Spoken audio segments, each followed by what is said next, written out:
The streetcar rumbled to a stop, along with the rest of the traffic on Market Street, right before it would have smashed the hot dogs. I was disappointed. For the past few minutes, my managing editor, Drea, had been standing in front of the plate glass window in the conference room, transfixed by the crumpled car below us.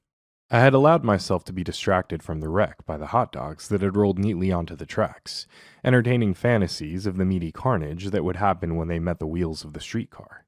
Now that wouldn't happen, and all we were left with was the much more sobering possibility of actual human injury.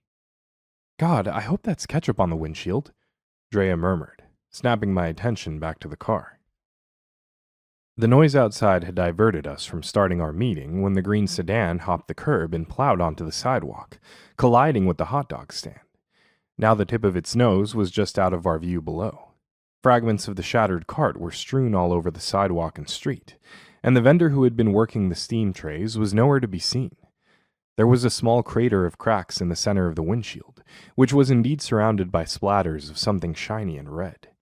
My stomach, which had already been a bit naughty, did a few somersaults as I considered whether it was ketchup. I wished I could have stuck with the distraction of the hot dogs. That had been helping. This was not. "Okay, you guys, I have another meeting in 15, so..." Ramona had joined us at the window at first, perhaps the first time I'd seen her looking at something other than her phone, but the collision hadn't held her attention long. With one last look down to the street, Drea and I turned and joined her at the conference table. I unscrewed the cap of my orange water bottle and took a long draw to try to compose myself, though I was fairly certain that was a lost cause by now.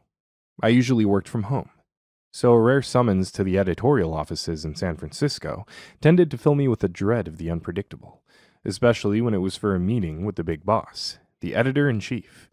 Today had been no different, and the scene outside had further thrown me off kilter.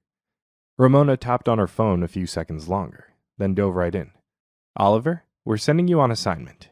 You're ready." She still kept her eyes locked firmly on the little screen in her hand as she spoke to me. I had a hard enough time reading people, but her inability to untether and fully engage with others took inscrutability to a new level.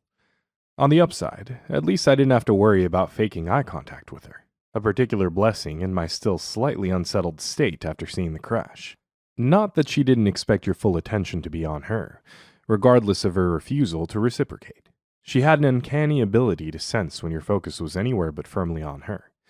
As long as your eyes were pointed in her direction, though, they could land on her ever-typing hands, her terrifyingly perfect, severely chic brown bob, her prodigiously pierced ears. Whatever. I'd heard it rumored that her eyes were brown, but I'd never actually seen them, and I hoped I never did. My own eyes, green, bespectacled, were blinking a bit more than usual as I processed her pronouncement, the crash now forgotten. Wait, really? A feature assignment? Already?